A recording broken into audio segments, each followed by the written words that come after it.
Good day, everyone, and welcome to UPIAC MES review for the second long exam for Chem 16 takers.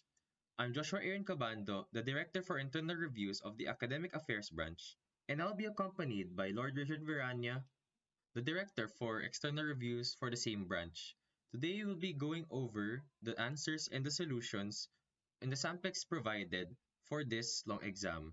This covers stoichiometry, chemical formulae, and thermochemistry.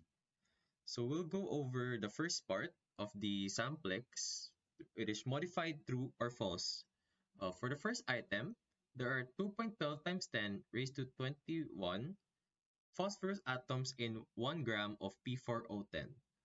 The answer here is false, and the correct item, the correct answer should be 8.49 times 10 raised to the 21st. So given molar mass of phosphorus and oxygen, here's the correct solution for computing the number of phosphorus atoms for a given gram mass of P4O10.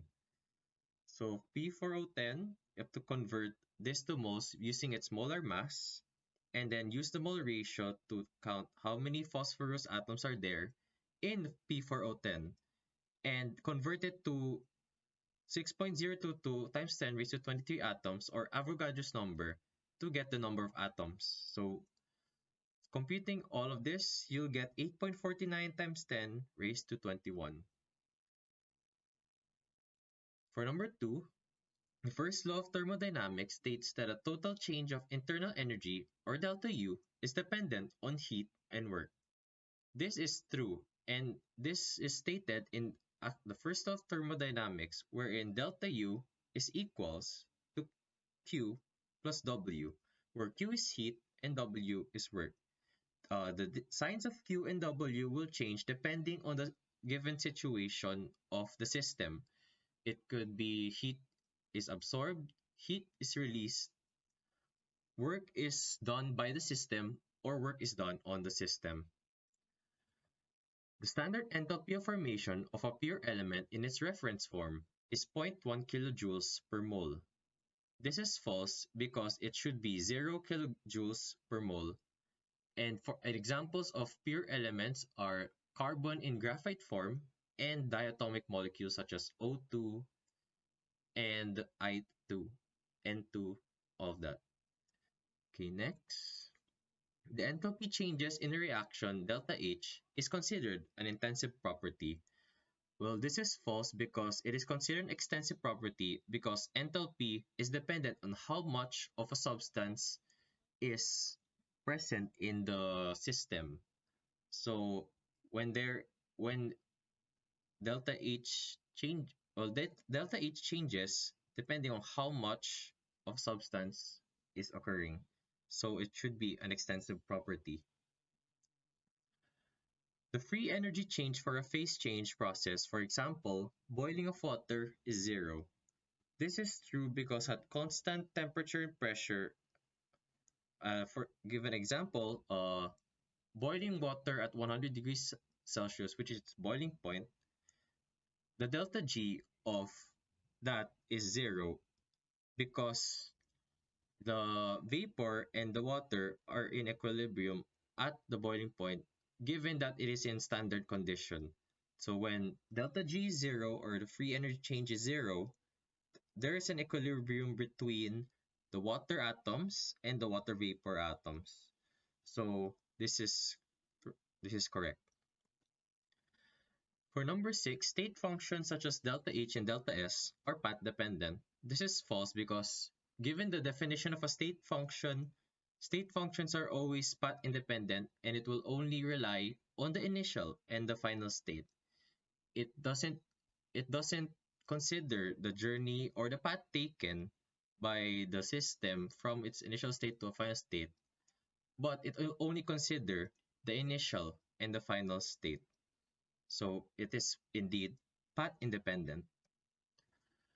The entropy of a pure perfect crystal is 0 at 0 degrees Celsius.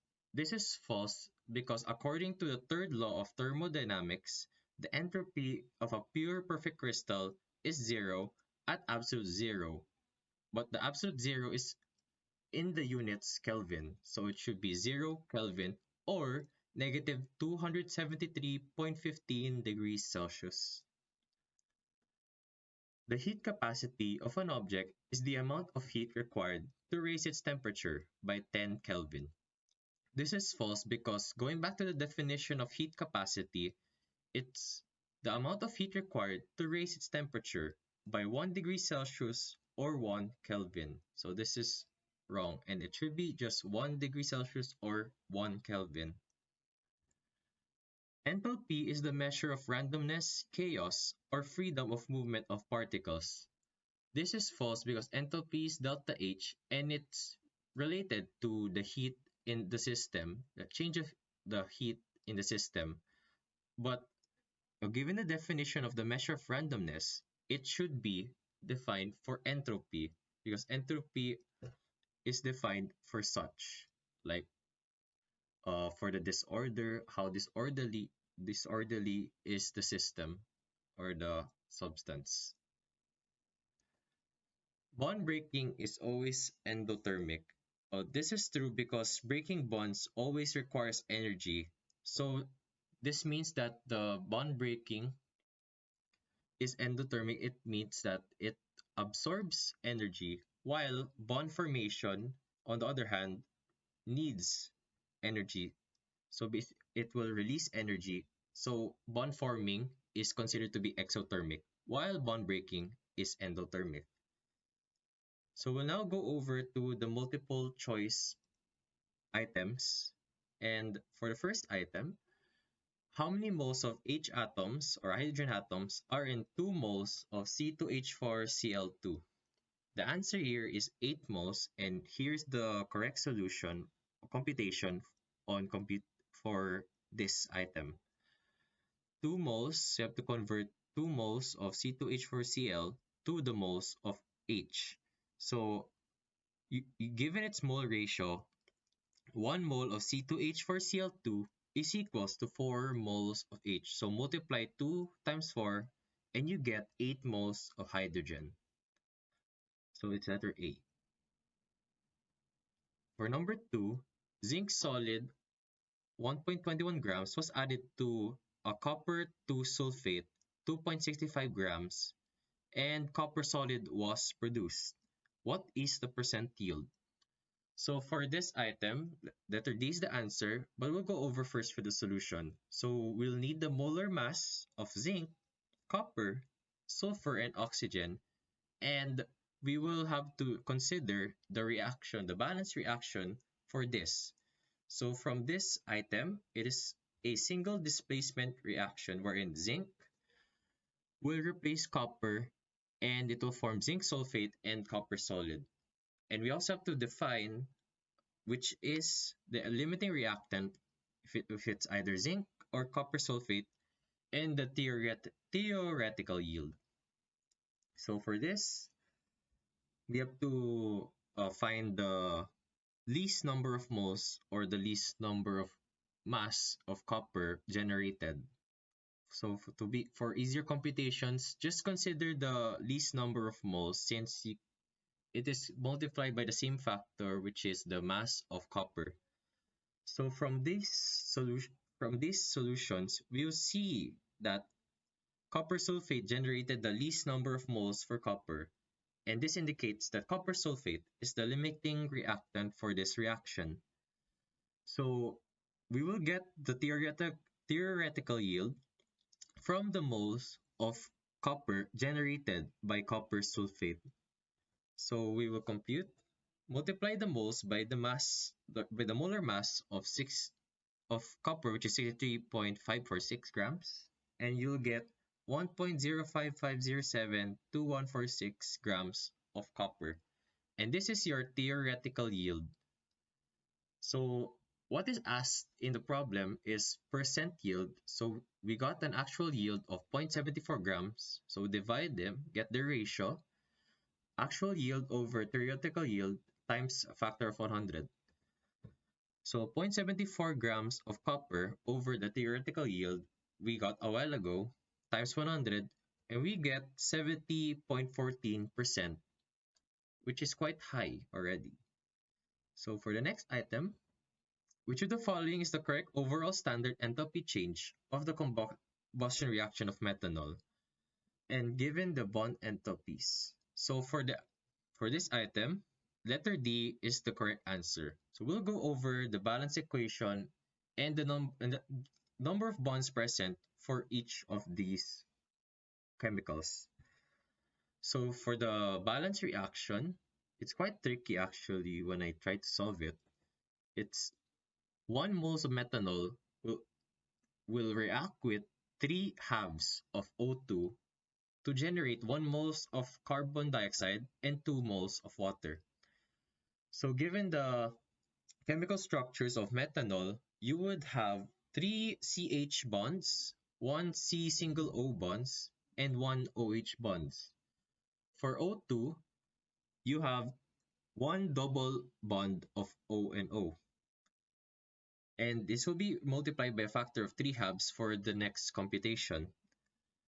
For carbon dioxide, it has 2 double bond of carbon and oxygen, while for water, it has 2 OH bonds per 1 mole. All of these are in 1 mole per chemical for substance.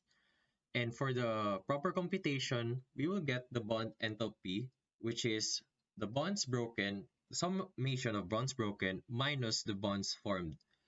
Bonds broken is always attributed to the reactants and bond forms attributed to the products. So given the bond enthalpies in the previous slides, we will get this computation. And after computation, we will get this value, negative 643 kilojoules per mole. Next item, the reaction below has a delta S of positive 285 joules per mole K and delta H of positive 176 kilojoules per mole. At 400 degrees Celsius, what is its corresponding delta G or Gibbs free energy, and what is its spontaneity? So given the reaction of ammonium chloride, it will generate ammonia gas and HCl gas. For this item, the answer is letter A, negative 15.8 kilojoules per mole, and it is considered a spontaneous reaction. So we'll go over for our solution here. Always remember the equation for delta G equals delta H minus T delta S, or for shortcut, you could remember gatas or A gatas for this one. And we just plug in the values of delta H and T and delta S. Don't forget to convert to the necessary units. For T, K, and for delta S, convert joules to kilojoules. So given this computation, we would get a delta G of negative 15.8 kilojoules per mole. For the next item, which among the following chemical equations is balanced? So for this one, we would have A, B, C, or D. The answer is D because all of the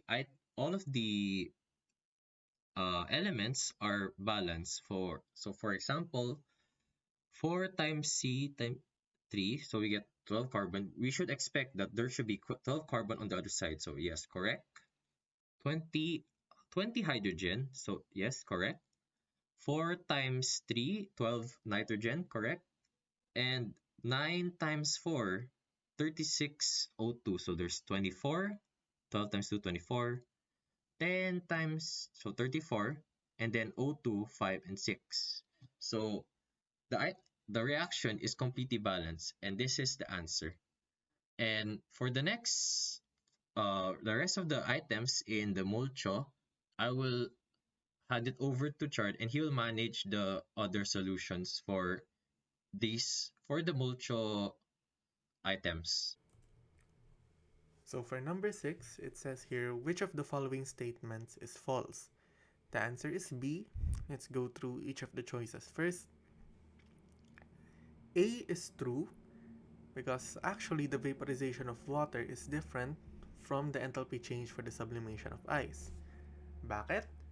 Even though parehas silang papuntang gas, remember na sa vaporization, you're going from liquid to gas. sa sublimation, you're going from solid to gas. Dahil mas mababa ang energy ni solid kaysa kay gas, mas maraming energy ang kailangan to excite the water molecules. Let's skip B first. So for C, says na the vaporization of water is endothermic, then its condensation is an exothermic reaction. This is true kasi ayun nga, in order to go from liquid to gas, kailangan mag-absorb ng energy, meaning na it's endothermic. And then, if you're going to do the reverse, from gas to liquid, kailangan mag-release ng energy, so it's exothermic.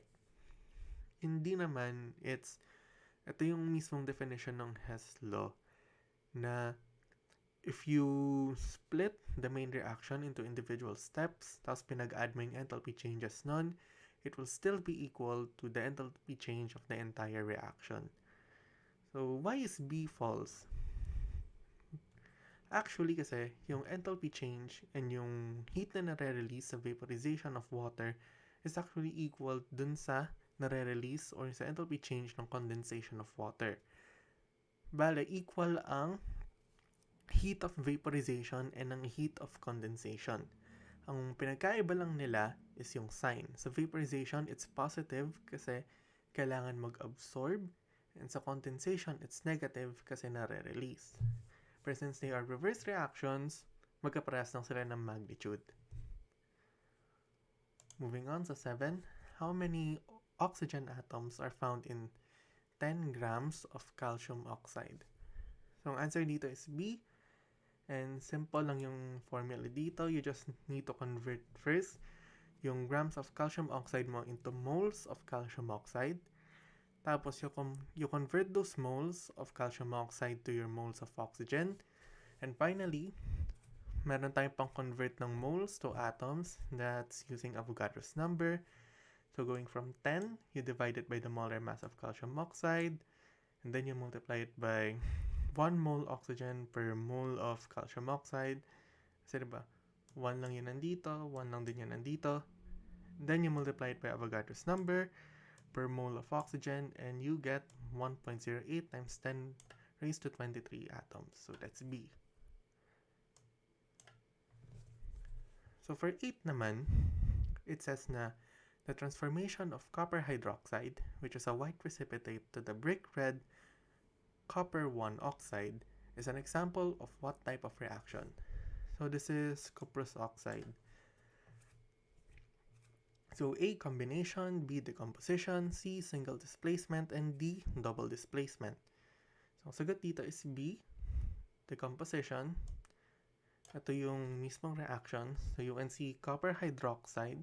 By the way, this is not balanced yet kasi you only have 1 here, nasa dito 2. Pero mapansin nyo, you only have 1 reactant, then meron kang 2 products, which is yung Cu2O mo and yung H2O. For 9, suppose that a cylinder contains both nitrogen and oxygen gases and that the cylinder is topped with a movable piston. If a reaction occurs between the gases, 2781 joules of heat is lost from the system and into the surroundings. This, however, also causes the gases to expand due to heating up. 395 joules of work is done by the gases on the surroundings. Calculate the change in internal energy of the system. Ang sagot dito is letter D, that's negative 3,176 joules, and here's the formula. So, ang change sa internal energy of the system, so that's delta U, minsan delta E, depende sa source, depende sa book. So ito yung heat, sum of heat, plus yung work. Ngayon, binigay naman yung heat, that's 2781, and yung work, 395. Ang magiging problema na lang is yung sign. So, makikita nyo dito, negative sila parehas. Bakit? Kasi ang convention is, for Q, if heat is leaving the system into the surroundings, so ito nakalagay naman dun, heat is lost from the system into the surroundings, negative siya. And if heat is entering, positive siya. So, same lang siya dun sa endothermic, exothermic. The same applies to work. If yung work mo is ginagawa ng gases on the surrounding, which means na yung gases mo here, yun yung system mo, ginagawa niya yung work sa surroundings, magiging negative siya. Yung convention naman is kapag yung surrounding, yung gumagawa ng work sa system, positive siya. So in this case, you just make them both negative, then you add them together, you get negative 3,176 joules. So that's the change in internal energy. For 10, how many atoms of nitrogen are there in 6.99 moles of N2O2? Similar siya dun sa problem na meron tayo kanina, and the answer is A. Ito, mas simple siya kasi given na yung moles instead of grams. So, ang gagawin niya lang is you convert the moles of N2O2 to moles of nitrogen. Pero here, take note, for every 1 nitrogen, meron kang 2 sa N2O2. So you get 6.99, you multiply it with 2 moles of nitrogen per mole of N2O2. Tapos, once you have your moles of nitrogen, you just multiply it by Avogadro's number and you get approximately 8.42 times 10 raised to 24 atoms. Moving on, number 11, which of the following chemical equations is not balanced? So, ang answer here, pretty obvious naman siguro. It's letter D. So, from A, B, C, lahat na magiging balance kung mapansin nyo. So, 2Cl here, 2 rin yung Cl dito. Dito, meron kang 8 na O. Dito, it's 2 times 4, that's 8. And you have 2H. So, this is balanced. Sa B naman, you have 2Cl, 2Cl. You have 2Na, 2Na, and 2Br. Dito naman, you have 4P. You also have 4P here. And you have 12Cl. Dito, 12 din yung Cl, 6 times 2. But now, sa D, kung mapapansin nyo, ang balance lang is, so you have your H, parehas silang 6. And, yung S, yung sulfur, parehas silang 3. Pero mapansin nyo, 2 yung iron dito, dito isa lang. And yung Cl dito, 3, dito 6. And this can be fixed pretty easily. Lagyan lang ng 2. Yan. And this will be balanced. So you will have 2Fe, 2Fe, and 6Cl, 6Cl. For number 12, given a reaction at STP, so here, you're gonna babasahin. Which of the following statements is true? A, the reaction is endothermic. B, the change in entropy is negative. C, the reaction is non-spontaneous. And D, the change in internal energy is negative. So we're being asked ano yung true. So let's go one by one. Una, A, the reaction is endothermic. This is obviously false kasi kung mapapansin nyo, yung energy, yung heat, nasa product side instead na nasa reactant side. This means na nag-release ka ng energy, ng heat, meaning na it's not endothermic, it's exothermic. Now, going to B, the change in entropy is negative. So ito medyo mas mahirap na mapansin, especially if you guys don't pay attention dun sa state ng reactants and products. Mapansin nyo, your reactant is a solid, tapos yung product nyo, it's a liquid and a gas. So you're going from solid to liquid and gas, meaning na yung entropy nyo is increasing. So this is also false. This should be positive kasi ang increasing entropy is positive. And finally, we get to see if the reaction is exothermic and your entropy is positive, it follows na your reaction should be spontaneous. So this is also false. Ngayon, the change in internal energy is negative. Ito yung tama kasi nagre-release. Lumalabas, hindi pumapasok yung energy. So the change in internal energy is negative. For number 13, given this following reaction, so this is calcium oxide with carbon dioxide to produce calcium carbonate. If 20 grams of your calcium oxide reacts with 15.70 grams of carbon dioxide, how many grams of calcium carbonate is produced? Ngayon, this is important. Assume complete reaction. Meaning na, lahat nung reactants mo, lahat nung limiting reactants mo, mako-convert sa product. And to solve that, syempre hanapin muna natin yung limiting reactant. Convert. So dito, makita nyo na 1 calcium oxide produces 1 calcium carbonate, tapos 1 carbon dioxide also produces 1 calcium carbonate. So, ko-convert nyo lang and titingnan nyo kung anong dito sa dalawang to yung mas maraming mapoproduce na product. So, computing it, you have 20 grams, multiplying it by your molar mass, dividing it by your molar mass, then using your mole ratio, tapos multiplying it by 100, which is yung molar mass ng calcium carbonate nyo, you get approximately 35.70 grams of calcium carbonate. Dito, makikita nyo na when you convert your carbon dioxide to calcium carbonate, same lang din siya. So, kahit ano dyan, pwede nyo gamitin. That means na, sa reaction na to, for 20 grams of calcium oxide, kapag nag-react siya with 15.70 grams of carbon dioxide, may mapoproduce ka na 35.70 grams of calcium carbonate. So the answer is C. Moving to 14. For the reaction of urea, which is shown below, if you have 30.1 grams of urea after the reaction, when 1 mole of carbon dioxide reacts, what is the percent yield?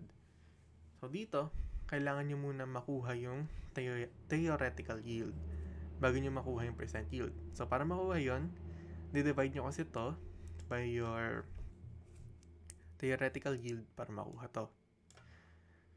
Para makuha yung theoretical yield, kailangan nyo muna yung limiting reactant ulit. And since walang given na grams ng reactants, you just use the moles. So 2 moles of ammonia will produce this much urea, while 1 mole of carbon dioxide just produces this much urea. Meaning na mas nauunang maubos to, and carbon dioxide is your limiting reactant. Ngayon, you just use this kasi 60.02 grams of urea is your theoretical yield. So, dividing that and multiplying it by 100, you get approximately 50%.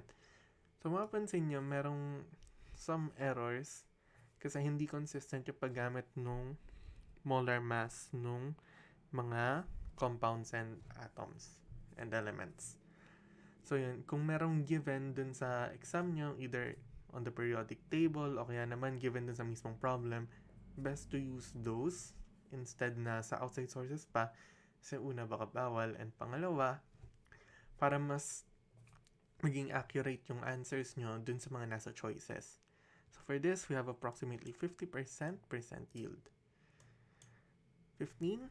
The empirical formula for acetaminophen, a compound composed of 65.55% carbon, 6.01%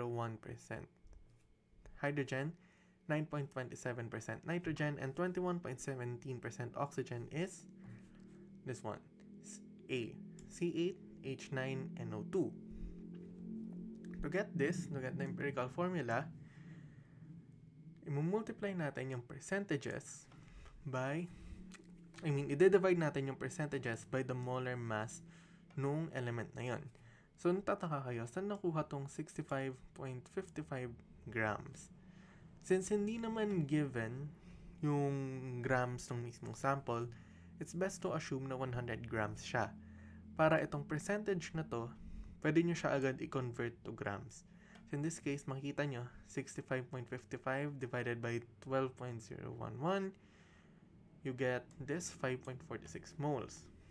Ngayon, keep on doing that for all of your elements muna. So makita nyo, this is 5.95, this is 0.66, and this is 1.32. Ngayon, once you have all of those, just divide them by the lowest. Yan, so 0.66, 0.66, 0.66, 0.66. Sorry, this should be moles.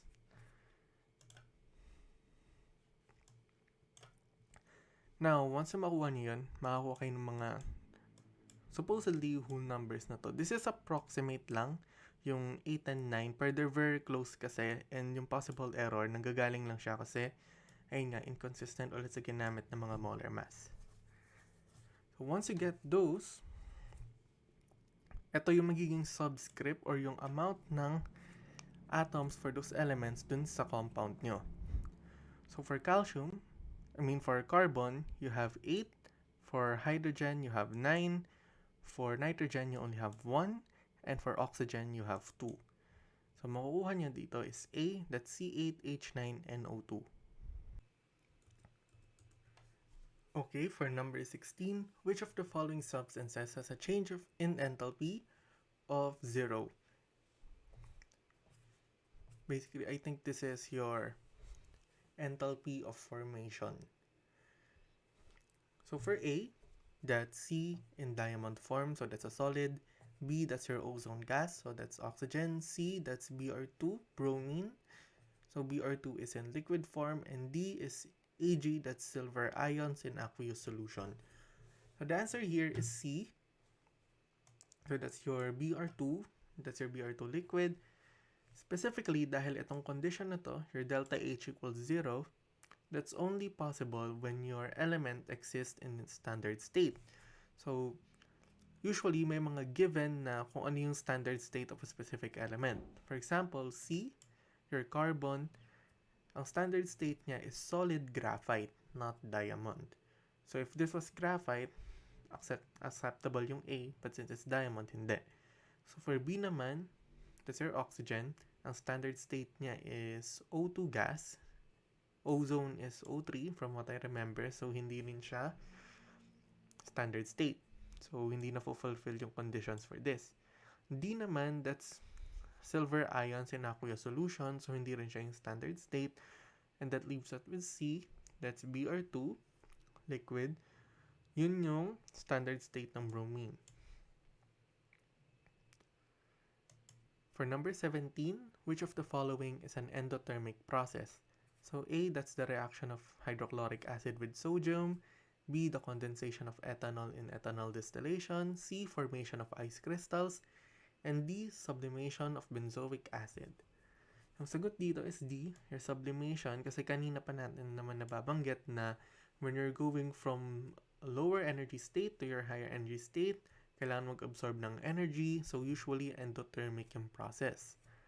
So in this case, A is not endothermic kasi HCl and sodium, when they react with each other, nagre-release sila ng maraming heat. Meaning na exothermic yung reaction.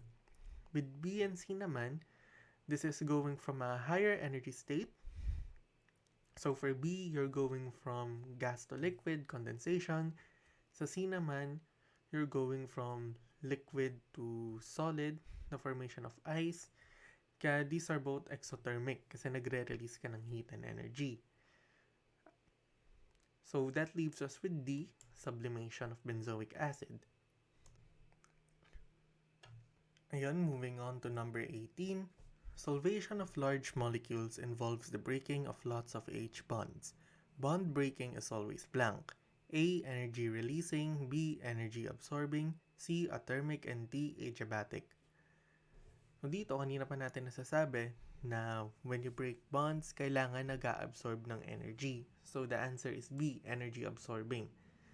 So kahit in reactions that are exothermic, kailangan pa rin mag-absorb ng some energy para ma-overcome yung forces na nag-hold ng mga atoms and molecules mo together.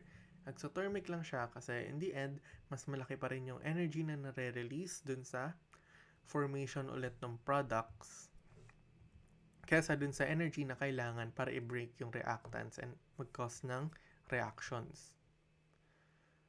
So moving on to number 19, it is a type of system that can exchange neither energy nor matter with its surroundings. So A, open. B, closed. C, isolated. And D, none of the above. Answer dito is C, isolated. In an open system, so for example, a room na lalo na nakabukas yung pinto, both energy and matter pwedeng lumabas and pumasok. For example, in a room, pwede ka maglabas ng gamit, pwede ka magpasok ng gamit. Tapos ang mga room, yung init sa labas, pwede pumasok sa loob and vice versa. Meanwhile, ang closed system naman, energy can move between the system and the surrounding pero yung matter hindi. Think of, for example, a closed box. Diba? Hindi naman well insulated yung box, so yung heat sa loob pwedeng mag-escape, tapos pwede rin pumasok yung heat from the surroundings into the box. Pero yung contents ng box, hindi naman siya magsispill out. So for example, naglagay ka ng mga books doon, ng mga balls, hindi sila lalabas doon. And as long as tightly sealed yung box, hindi pwedeng magkaroon ng exchange of matter from outside the box and inside the box. Meanwhile, yung isolated naman na systems, yun, bawal na talaga mag-exchange energy nor matter. So, an imperfect example of this is yung mga tumbler, mga thermos, ganun. Kasi, di ba, matagal bago magkaroon ng temperature difference, bago kunyari lumamig or uminit yung laman ng thermos nyo. Meaning na, yung energy, hindi siya nakakapag-flow that freely in an isolated system compared sa open and closed. Pero syempre, yung mga thermos, ganun, hindi naman sila perfectly isolated. Kasi diba, after a few hours, siguro mga 12 hours, kapag pumasok kayo, mainit pa rin yung drink nyo or malamig. Tapos, once na the day is over, mapapansin nyo, yung laman nung tumbler nyo, it's at room temperature na.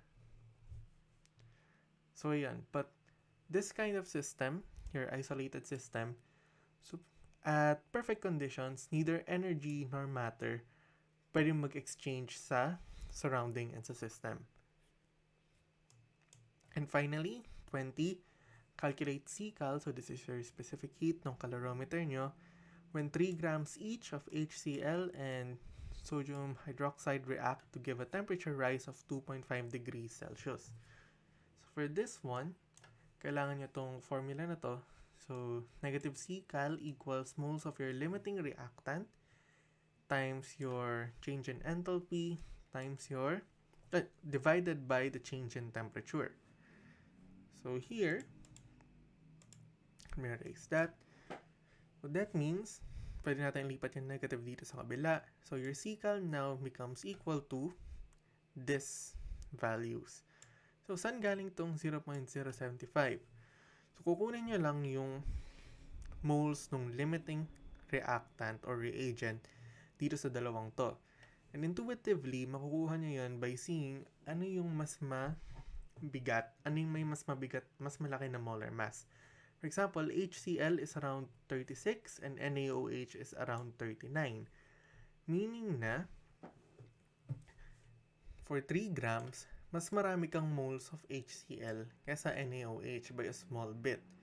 So, gagamitin natin yung moles of NaOH. That's around 0.075 moles.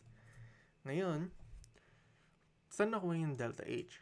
So, itong delta H na to, which is your negative 55.85 kilojoules per mole, this is very well known. This is experiment determined, pero ito yung na-determine nila. That's negative 55.85. I think may encounter nyo rin to sa lab nyo. If not, it's good to take note of it at least para kung hindi given sa mga problem, pero most likely bibigay rin naman to. So that's your delta H and it's in negative kasi nga this reaction is exothermic. And finally, this is your change in temperature, degrees Celsius, kasi degrees Celsius din yung ginamit dito. So when you compute that, lalabas to. That's 1.674 kilojoules per degree Celsius. Or, dahil ang mga nakalagay lang dito is joules per degree Celsius or kilojoules per Kelvin, ko-convert natin to joules per degree Celsius. So that's 1,674 joules per Celsius. Pero ngayon, so isipin niya baka A. Pero remember na, kapag change in temperature ang pinag-uusapan, ang degree Celsius and Kelvin, most likely, magkaparehas yan. Kasi when you do the subtraction, yung 273.15, most likely nakaka-cancel out yan. So kahit Celsius to, kahit Celsius or Kelvin yung initial and final temperature nyo, ang lalabas na difference is 2.5. As long as yung units ng initial and final temperature magkaparehas. So obviously kung kunyari Celsius yung final temperature pero yung initial temperature niya is Kelvin, hindi makakancel out yung 273.15. Ngayon, this means that katong 1.674 kilojoules per degree Celsius, we can also rewrite this as kilojoules per Kelvin, meaning na itong B tama rin. That's why the answer is C. Both A and B are correct. And that wraps it up for your multiple choice questions.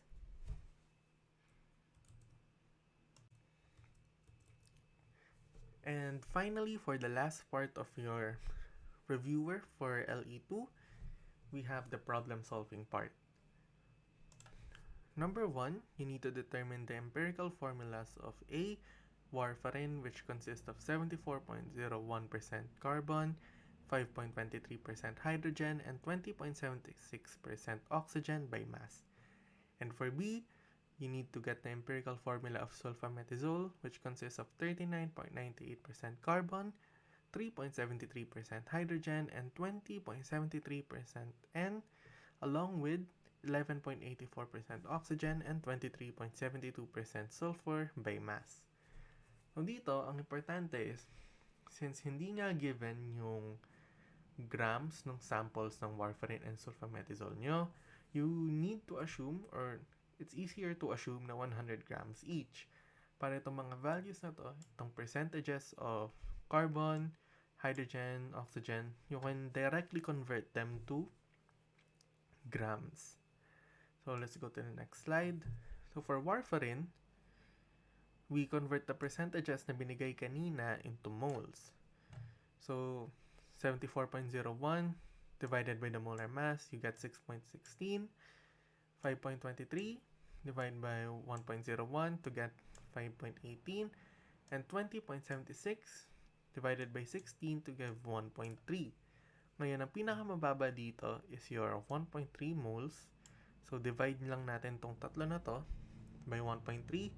This gives us 4.75, 4, and 1. So ito, hindi siya pwede i-round off kasi it's really far from 4 or 5. So what we do now is we multiply it.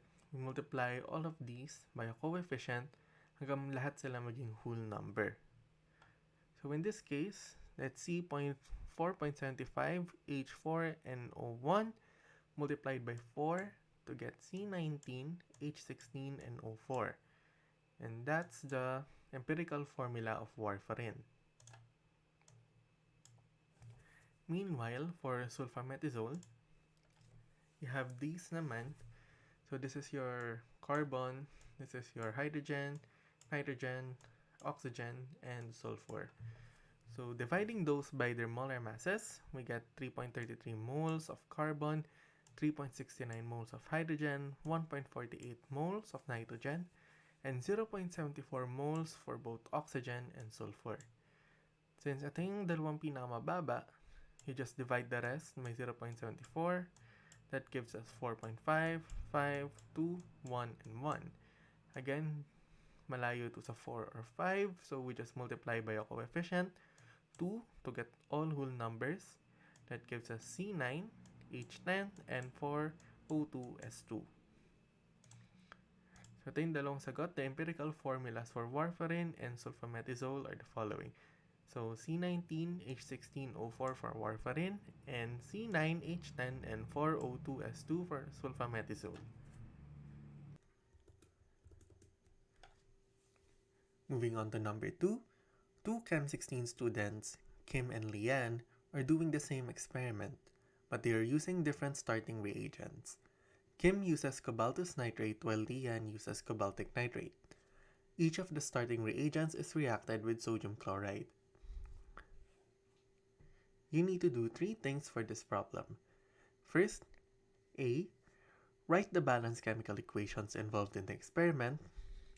And then for B, the given scenario is, during the first part of the experiment, Kim used 10 grams of NaCl while Leanne used 7.5 grams. If they both use 5 grams of their own starting reagent, this means 5 grams of cobaltous nitrate and 5 grams of cobaltic nitrate, who will give a higher yield of the common product. This common product, stated in B, can be obtained from writing the balanced chemical equations in A. And finally, what is the difference between the two yields in terms of grams? Then in C, from your answers in B, what individual amounts of cobaltous nitrate and cobaltic nitrate will use up all of the reactants? Let's start with A. For Kim's experiment, she used cobaltous nitrate. So this is CONO3 and for that, you need 2 moles of sodium chloride to produce 2 moles of sodium nitrate and COCl2. Meanwhile, here, in Leanne's experiment, she used cobaltic nitrate, which needs 3 moles of sodium chloride to produce 3 moles of sodium nitrate, as well as produce COCl3. So this is not the common product. It's actually sodium nitrate, which is this one. So this is the one that we'll be measuring for B. Moving on to B. Now, para makuha natin kung ano yung makukuha nating yield for these experiments, titingnan muna natin yung limiting reactant. And to do that, ang ginawa ni Kim and Leanne here is that using the 10 grams of NaCl and the 7.5 grams of NaCl, they now checked how many grams of their starting reagents will react with this gram of NaCl. So in Kim's case, that's 10 grams of NaCl converted to moles of NaCl by dividing it here with its molar mass, multiplied by the mole ratio, which is 1 mole of cobaltous nitrate per 2 moles of NaCl. That's why we have 1/2 here. And then, this mole of cobaltous nitrate is converted to grams by multiplying it with its molar mass, 183, and that yields 15.65 grams. Ibig sabihin na our 10 grams of NaCl in Kim's setup will react with approximately 15.65 grams of cobaltous nitrate. However, kung babalik tayo kanina, ang sabi lang is that she will be using 5 grams of cobaltous nitrate.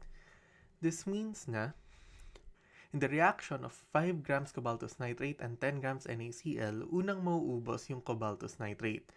Thus, it is the limiting reactant here. Ngayon, we can also check kung ilan yung mapoproduce na common product, which is your sodium nitrate, from 5 grams of cobaltous nitrate. To do that, you take your 5 grams, you convert it to moles of cobaltous nitrate by dividing it with its molar mass, then you multiply it with the mole ratio. So that's 2/1. So 2 moles of your product over 1 mole of your reactant, and then you finally convert it into grams of your product by multiplying it with 85.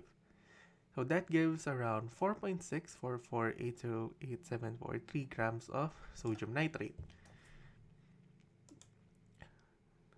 Moving on to Leanne's setup, let me clear that up real quick. We can see na 7.5 grams of NaCl was again converted to moles. And then, here, magkaiba yung ratio. Dito it was 1/2, dito is 1/3. Because 3 moles of NaCl will react with 1 mole of cobaltic nitrate. Meaning na, instead of times 1/2, it becomes times 1/3. And now, once you get the moles of your CONO3, you multiply it with the molar mass of cobaltic nitrate to get this. 10.48 grams. Now, since she also uses 5 grams of this in her setup, it means na this will be your limiting reactant. This will be your limiting reactant and NaCl will still be present in excess. Dahil 7.5 will react with 10.48 grams of your starting reagent, mauuna siyang maubos and may matitira pa from that 7.5. Thus, in this setup, your cobaltic nitrate is still the limiting reagent. And from that, we can also get the amount of yield, the amount of common product na mapoproduce from her setup. That's 5 grams of cobaltic nitrate divided by its molar mass, multiplied by the molar ratio. So that's now 3 moles of your product per 1 mole of your reactant. Multiply it by its molar mass here to convert it from moles to grams, and that gives us around 5.2 grams of sodium nitrate.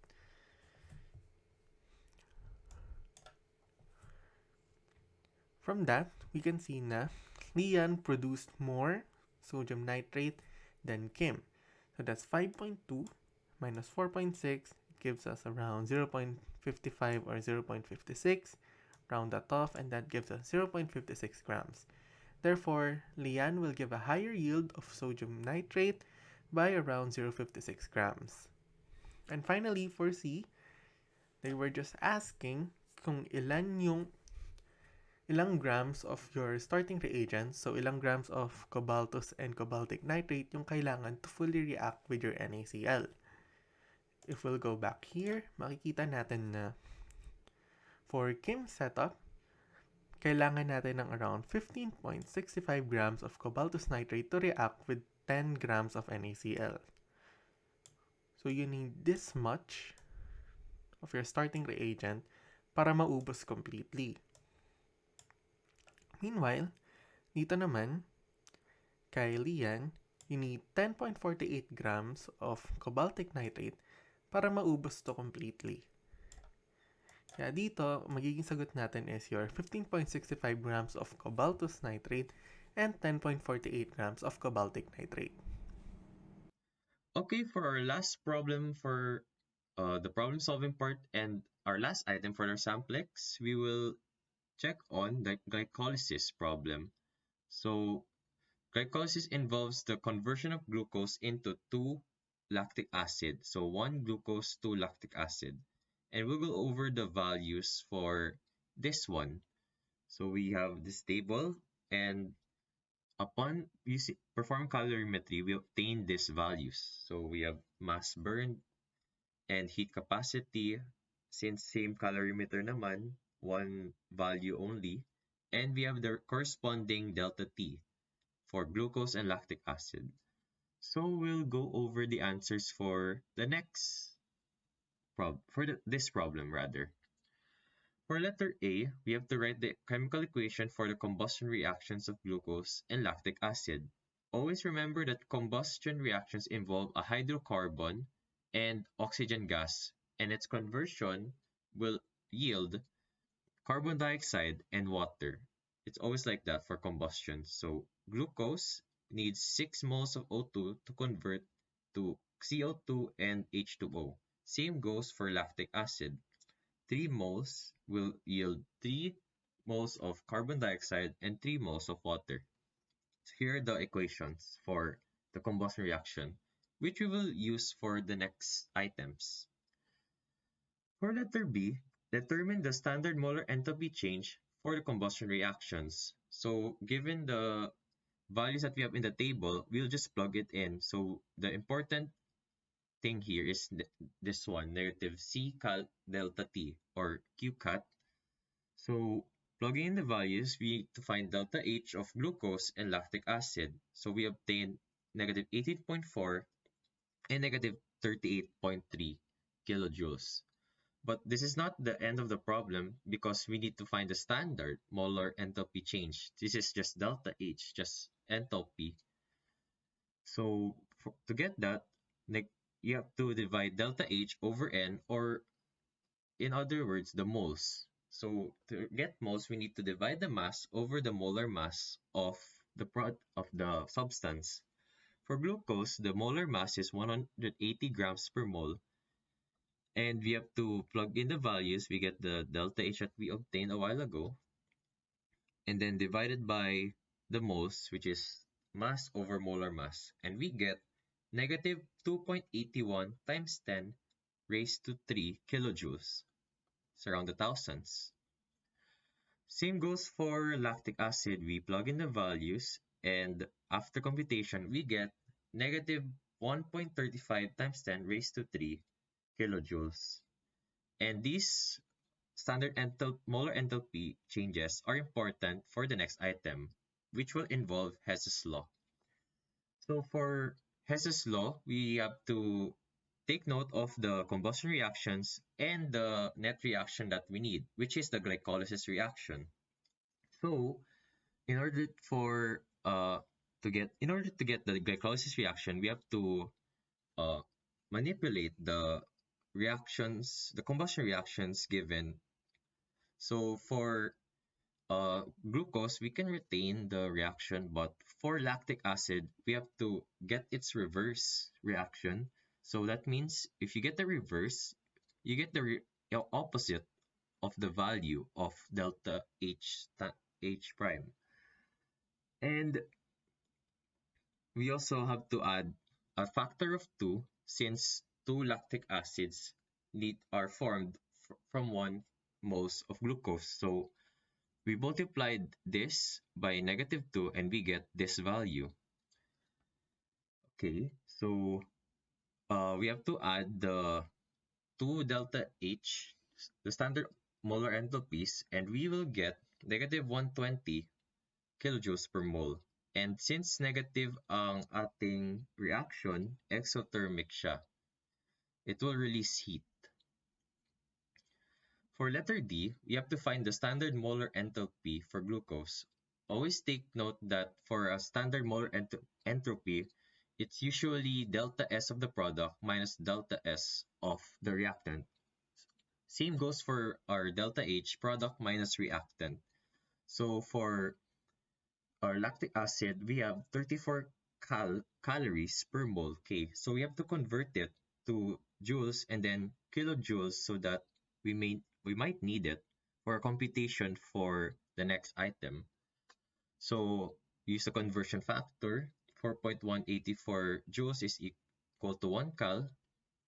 And then 1 kilojoule, 1000 joule. We have to subtract this, the molar entropy of lactic acid to glucose, which is 212 joules per mole K.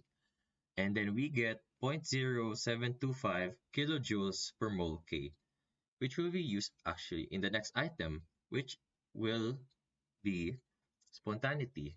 We have to find the molar Gibbs free energy change for glycolysis, and we have to determine if it's spontaneous or non-spontaneous. So always remember the Gattas equation, delta G equals delta H minus T delta S. Plug in the values that we have for this one from negative 120 from the previous item we got using Hess law. And we use 298 K since standard temperature naman. And we use the delta S for glycolysis that we obtained in the previous item. And computing, we get -141 kilojoules per mole. And since negative ang ating delta G, it's spontaneous. And if it's in the other sign, positive, non-spontaneous siya. And for our last item, we have to determine the equilibrium constant for glycolysis at 298 K. So we use this equation, delta G equals negative RT ln K. Our value is 8.3145 joule per mole K. Sorry for that typo. Joule per mole K. Ayun. So we just plug in the values. Derive muna natin. We have to isolate K. And then to isolate K, we raise each equation by E. So magiging ganito siya. E raised to delta G over negative RT. And then, magka-cancel naman ang ating negative. So, 141.62148, this is our delta G a while ago. And we divide it by RT. And T has to be in Kelvin. So, tama naman na 298 kelvins. And we have to do necessary conversion for R since it's in joule per mole K. So, after computing, we will get this value. 6.67 times 10 raised to the 24, which is very big. And this means that A large K would indicate that a forward reaction would be more preferred than a reverse reaction. And that ends our review, our discussion for the answers for this samplex. And I wish you good luck on all of your exams, especially for Chem 16. And should you have any questions or clarifications, or if there are any errors in the solution, please contact us, either me or Chard, or the Academic Affairs branch of UP ACME. And thank you for listening and good luck on your Chem 16 second long exam. Padayon.